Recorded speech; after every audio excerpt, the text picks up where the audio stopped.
Hey everyone, welcome back to my Brand Chat interview series. And I'm thrilled to have my pal and mentor, Jennifer Smith, who is the co-founder and CEO of a great company called Innovative Office Solutions. And I cannot wait to share with you how awesome she is and her business. And so I just want to give her a great welcome. Welcome to the show. Hi, super excited to be here.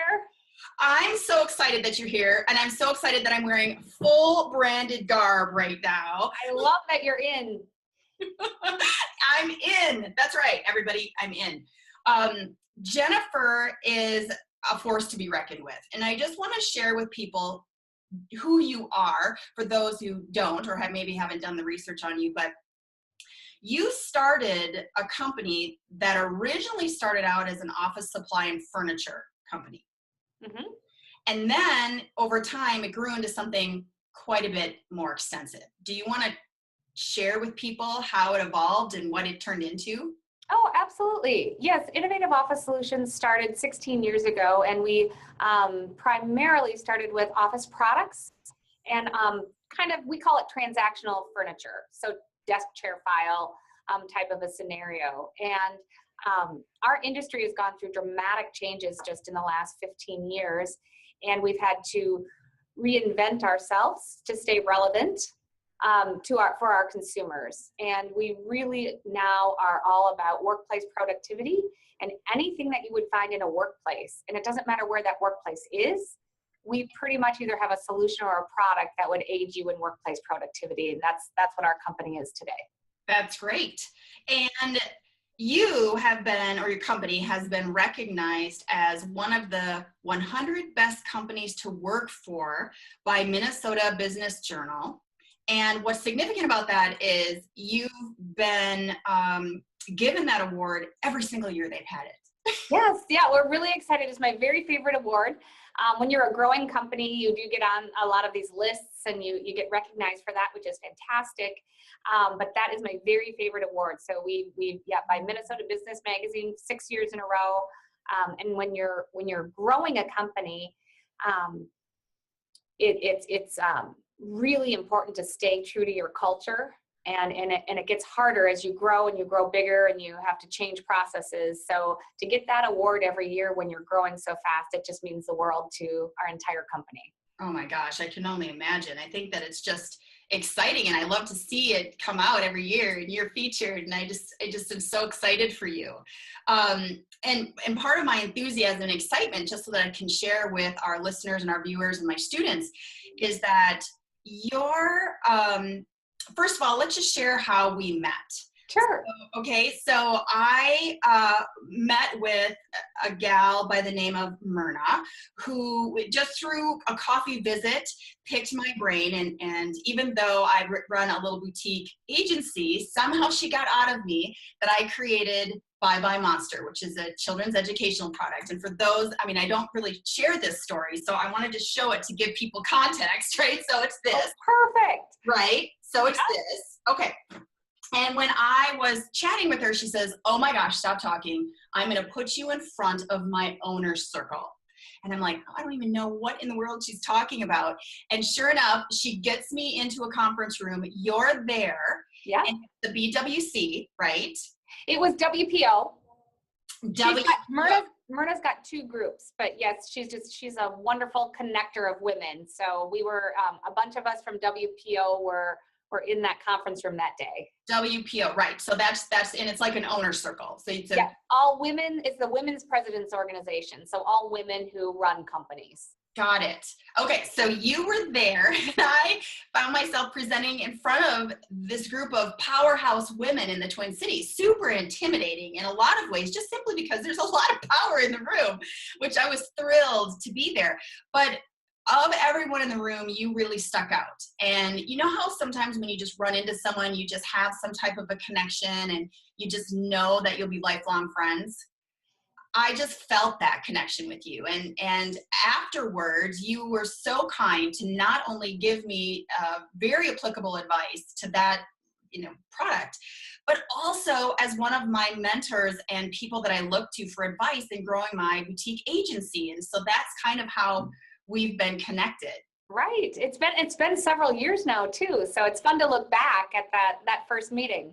Yeah, exactly. And one of the things that I follow, and I think it's important for my students to understand, is that, I mean, you are a woman-owned business, and at your size, and I want you to speak to this, at your size, I think that that's very challenging and overwhelming for women.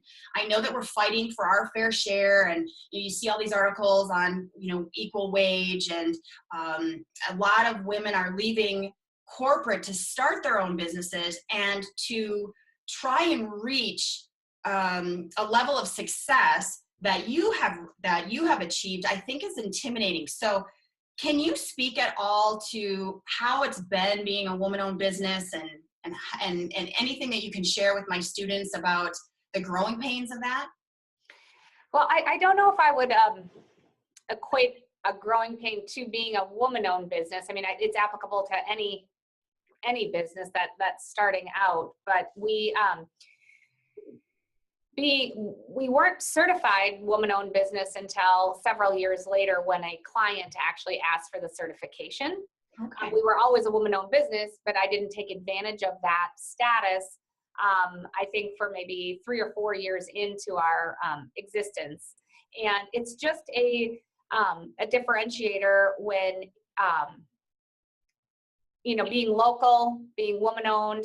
I think in Minnesota, to some people that's very important, and it's just part of our DNA. So it's helped us be. It's a differentiator that's helped in marketing. To be a woman-owned business, but it is. It's just part of our differentiation, not the whole. I wouldn't say I've had growing pains associated just because I'm a woman-owned business. I think it's just being a small business getting started, you go through growing pains. Got it.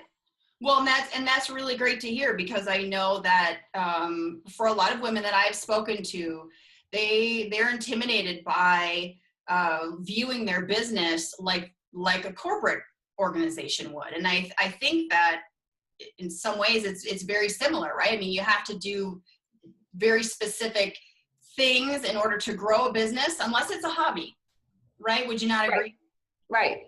No, absolutely. I think that you have to have the fundamentals of a successful business, and then those are kind of you have to have that foundation, and then they're the building blocks, to future growth. Right. So let's talk about the brand, the Innovative Office Solution brand, which is pretty badass as far as I'm concerned. And I consider myself quite the brand snob. So and being a critic that I am, there are some brands that I see that I really love, you being one of them. And the first real taste I had of your brand was when I was invited by you to Target Field, which is where our baseball team is housed, the Twins. And you had this event there, and it was completely branded. Everything in wherever the room, I can't think of the name of that room. Were we on the Budweiser rooftop deck? Yes, that's where we were. Okay.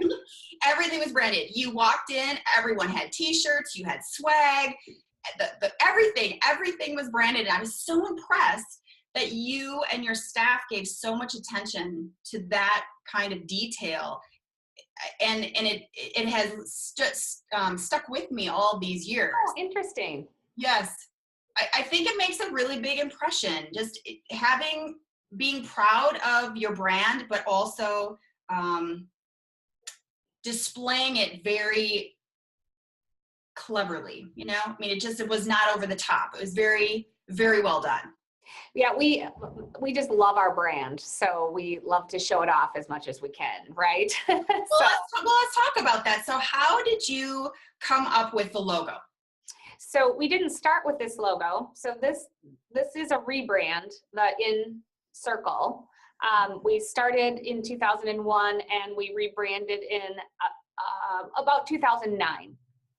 Maybe the end of 8, but 9 was the big launch of the rebrand. And it's an interesting journey. The name of our company is Innovative Office Solutions, and it was very purposeful that we did not have office products or office solutions in our office supplies, office products or office supplies. So let's say there are 5,000 independent office supply dealers like myself in the country. I would say almost 90% of those would have office products or office supplies in their title. So very purposeful that we knew from the beginning that we were going to be more than just an office products company. And so we put innovative office solutions in our title. Now, our competition is, it's the big guys, right? So it's the Office Max, Office Depot, Staples, Amazon. Those are our competition on the business to business side. So our logo was Innovative Office Solutions. It didn't have the in circle at the time, and it was very plain. It was blue and white, and we went by iOS. So we didn't go by innovative, we went by iOS very purposefully, because when we started, no one had heard of us. So we went with a more generic brand that was white and blue, and we said, we're iOS. Have you seen the white and the blue trucks? And people would go, oh, sure, yeah, we've seen you, iOS.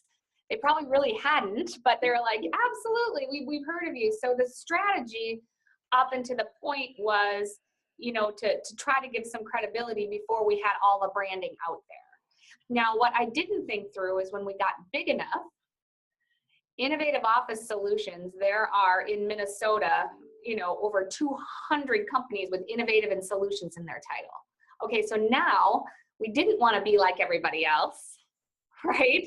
And we wanted to stand on our own. And so we were maybe 15 million at the time. So that now we started to get a foothold. We wanted our own identity. So we went through a rebrand, and I really thought they were going to change the name. Just take it, it was so common. I wanted something iconic. I thought they were going to change the name, and it was absolutely unbelievable when they came back and just put the circle around the in. And it changed everything for us.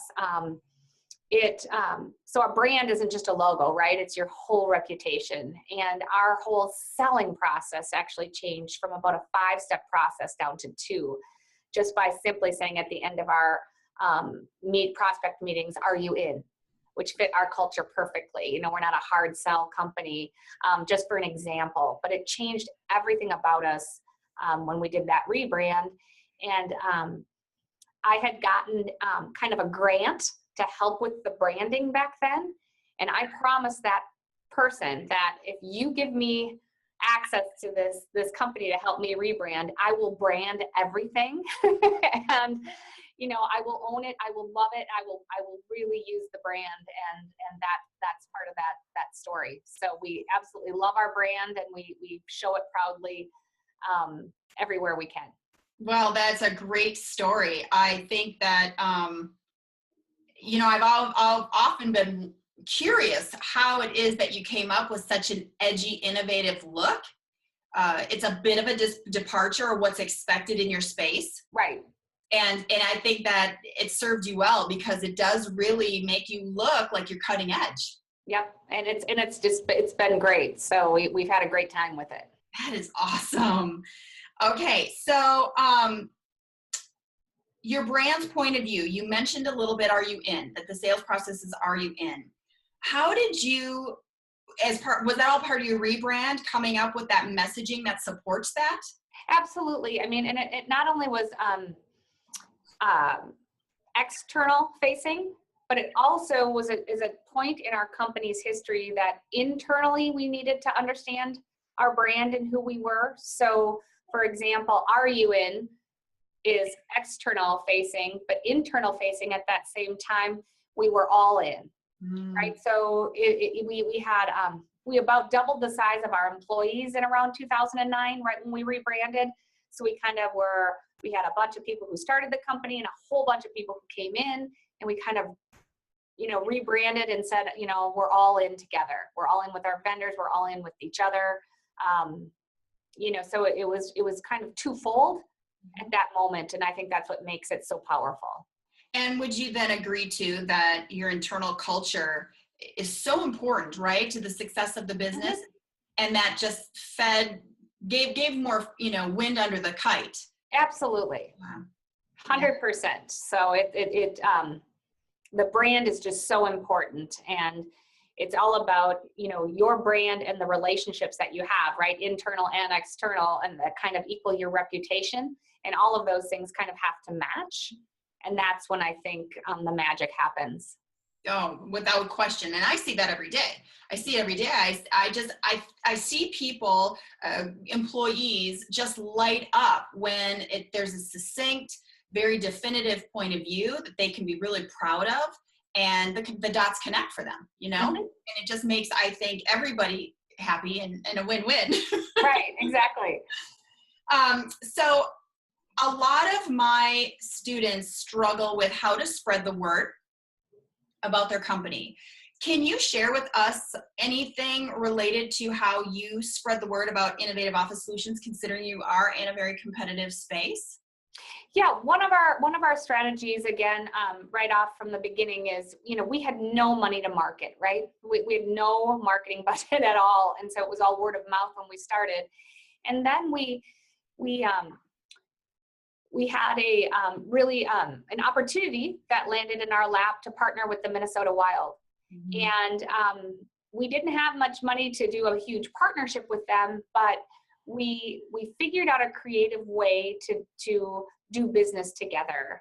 And how we ended up, we've always given back to the community. I think, Kelly, that you mentioned that earlier on when you were introducing me of the give back component. Giving back to the communities that we were in has been part of our culture from day one. So even if we weren't even making money at the time, we always found a way, if it was just with our time, to give back to the communities that we're in, and the people that buy from us, we want to make sure we partner back with them. That's kind of how we've started this company. And so we chose to partner with the Minnesota Wild. So it was a brand that we could associate with that was bigger than us, right? So a brand that was more powerful than we were, but that it gave us credibility when we were associated with a bigger brand. And we decided to do a give back program. So this is years ago when we did the Wild About Reading program that we sponsored. So we put every dollar that we had into a give back program with the Wild, but we associated our two brands together. And throughout time, now we have all of the sports teams, and we've helped it's probably over 200 and some charities or nonprofit partners to date through those give back programs. So with the Minnesota Vikings, for example, it's every time a field goal is kicked, they not only get their, money at the end of the season for every field goal that's kicked, but they also get the exposure, right? So it's a much more purposeful give back if you're trying to highlight a nonprofit that they need to get their name out. And then they got to associate their name with the Vikings.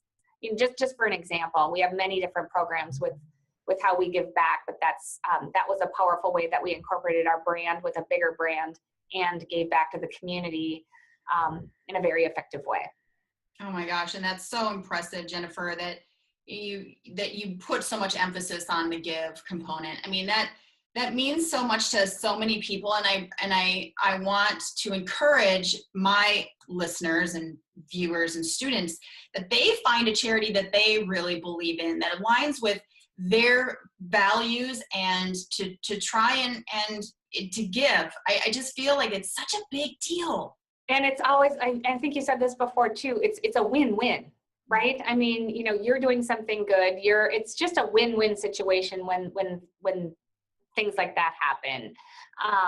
And then you can make it even more powerful by, somebody hears about that program, they want to get involved with you, and then it becomes even bigger for that nonprofit. And that's happened numerous times where we've just been in the middle making a connection for somebody else that's even taken it farther. But because of that exposure, or, it's on our website, however the word got out, it just is more powerful, and then everybody wins.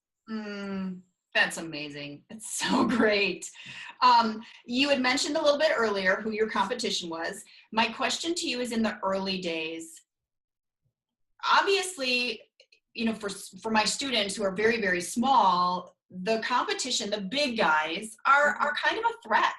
And it's really hard to compete against their budget and their infrastructure, their ability to launch in a big way versus making a very, very small ripple. How did you do it? I mean, I know that you said that you tied in with brands larger than yourself, but is there anything else that you could share as it relates to your competition? Well, I think when we first started out, it really was we had a mission and a purpose, and our sales folks, it was really just it was referrals and feet on the street and getting our story out there. So we literally had no money to market. So, we had flyers that we were printing off of thank God we had ink and toner that we bought, we could buy cheap because that's what we do, and printers. But it was truly a grassroots effort. But if everybody in your organization knows your story and understands your brand, and that it matches your reputation, if you walk the walk, and it's just amazing how that then enables you to grow. Mm-hmm, exactly. Before I ask you my last couple of questions, I just wanted to speak to this very large paragraph of how many awards you've won. The list is long and distinguished. And I know that my students would be very curious to know, because they'll all Google you. And this could have been, I mean, I'm not even sure. You are amazing. You're an amazing woman. So maybe it's just organically happens. But you've been written up in so many publications, and you've received such amazing recognition. What can you share with my students about any of that? Well, as you started to say that that little piece on the awards, it's very interesting, and I think it is important. And this could be a kind of a difference between women and men. Sometimes I think that women sometimes might not want the awards. I mean, like you're kind of like, oh, I don't, I'm not going to sign up for this or whatever. And I got some advice early on. So our awards, we didn't really go after much or anything like that. And somebody gave me the advice of, okay, it's quit being Minnesota nice, right? I mean, if you're doing something really well, you should be recognized for it. Own it. Hey, this is fantastic. If you're growing this fast, sign up for the top 50, and I'm like, oh no, I don't want to do that. And then so I got that advice, and then I was thinking about it, because we never signed up for these things that, how they email you and say, do you want to sign up, to be in the running for the 100 best companies to work for, or the top 50 companies from the Business Journal, whatever the award might be. And then one of my salespeople said, it really helps us to give our company credibility if you have some of these awards. So I had to go outside of my comfort zone, because then I have to kind of, I had to work on my own personal brand, because that wasn't something that I loved to do. I didn't love to, because if you start winning awards, you have to do the public speaking thing. People ask you to do that, and you have to get your brand out there. Well, really, no one had heard of us at all. And so I thought, okay, I'm going to have to go outside my comfort zone. Signing up for some of these awards might be one avenue. Signing up to be a speaker at the Rotary or at the Chamber, or, anywhere that I could to get the message out of our brand and our company, gave it credibility, which helped our salespeople when they were out on the street. And so when that light bulb went off for me, that was when I said, okay, I had one marketing person who also did IT and 100 other things for me. I'm like, okay, if these things come across, we got to sign up. And so that's kind of how it all started. But it took reluctance from me. I mean, I had to get past that point, knowing what could this mean for our company and our brand if I do this. And it was really fun in the early days. If I'd go speak somewhere, I'd say, okay, has anyone heard of us? And I'd usually get one or two people, and I'd be like, thank God somebody rose their hand, because if they didn't, what was I going to say? And then, as years have gone by, now more and more people have heard of us and seen the brand, and it's a really fun to ask that question now when I speak in front of people, if they've heard of us or not. Well, thank you for sharing that. You kind of have to get past that Minnesota nice, or wherever you are, and put yourself out there and get outside your comfort zone, because it will help your company. If you get recognized, it just gives you some credibility. Whenever people see your name written in print, it just automatically goes a different level of credibility. And I did have to learn that. I didn't always think that to be true right off the bat. Well, and thank you for sharing that story, because there's a lot of people out there who just want to be behind the scenes. Absolutely. And I get that. What do they say? I'm a extroverted introvert. Right. Right? Is that right? So I will put myself out there when I need to, but my natural tendency is to just be more behind the scenes and just do work. That's absolutely me. If you would have told me I would be even doing this podcast or whatever you want to call it with you 15 years ago, I would have said, no, I can't do it. So I totally know how you feel. Oh my gosh. Well, you're so amazing. I mean, I know I'm sounding like a broken record, but I truly am a fan, which is why you're on my show. Oh, it's so fun. But you have a show. How cool is that? You have a show. Well, we'll see where it goes, but all my cool friends are on it. So I'm excited. And I was even lucky enough to get Matt Makeup from the Minnesota Wild. Awesome. He did it That's too. fantastic. So, right? Like, how lucky. I love the Wild. I love that. I had my jersey on. It was good. But these are my only 2 uniforms. I only put that and Innovative Office Solutions. I love it. Okay, couple more and then I'll let you go. So this is a question that I ask all of the people that I interview, which is, if you had the power to go back to the beginning, knowing what you know now, right? Mm-hmm.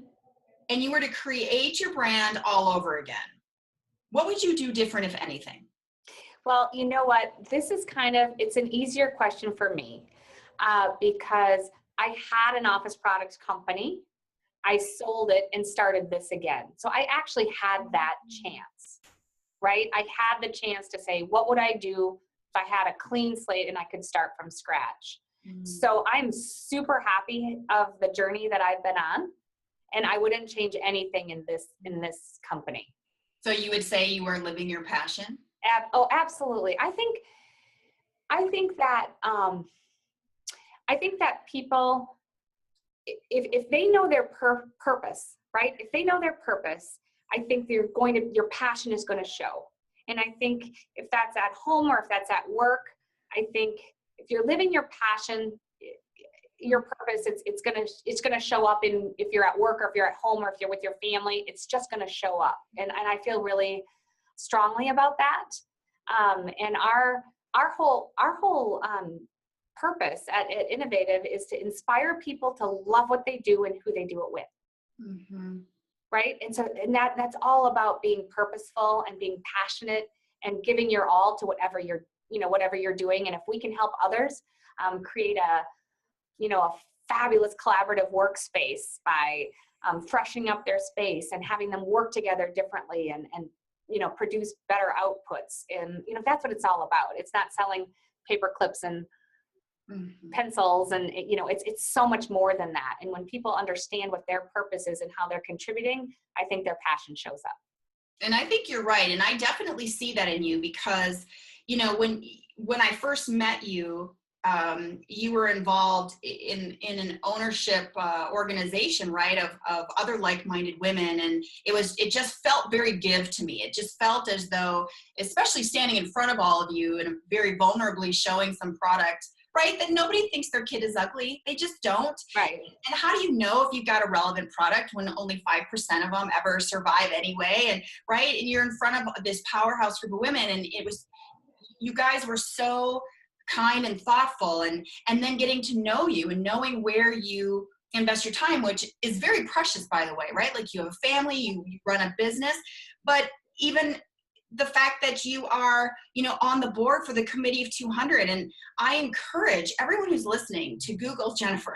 Okay. Like, you must Google this woman to see what she's achieved. But when I heard that you were on the board of the Committee 200, I was like, my goodness, how do you find the time to support well, first of all, they're amazing organizations, right? But how do you find time to support all that? It has to be tied to your passion and purpose, right? Oh, yeah, it is, and the Committee of 200, for example, is an absolutely wonderful, wonderful organization, and their whole mission is shared success, and they give back at the high school level all the way to getting women on boards after they, might be, getting close to retirement or wanting to give back. And so it's you have to find what your passion is, and then you can find the time to fit it into your busy life. That's so wonderful. Okay, so then just two more things. The first being, if you could give a piece of advice to an early stage business owner or an entrepreneur regarding, the challenges of business, just business in general, what would it be? What should they look out for? Well, um, I think if you're an entrepreneur and if you're starting your own business, you're already established that you're willing to put yourself out there and you've got that spirit, right?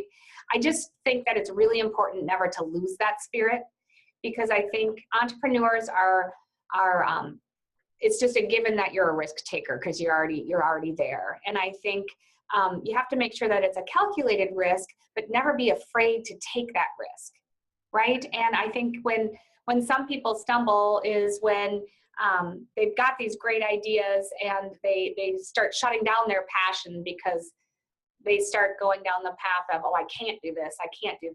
And it's like, that's not entrepreneurial spirit. Is how can we do that? Right? How in God's name did I ever advertise with the Wild? I'm telling you, we had to be so creative to get that done. But instead of saying like, I could never do that, I'm so small, it's just like, how can I do that? Do you know what I mean? And I think that sometimes if you get so down deep into the weeds of the nitty gritty, you start losing that spirit. And so that would be one piece of advice, is just never lose that entrepreneurial spirit once you're starting out. If you start to feel down or you're bogged down, just remember how you got there in the first place and clear your mind and get that spirit back.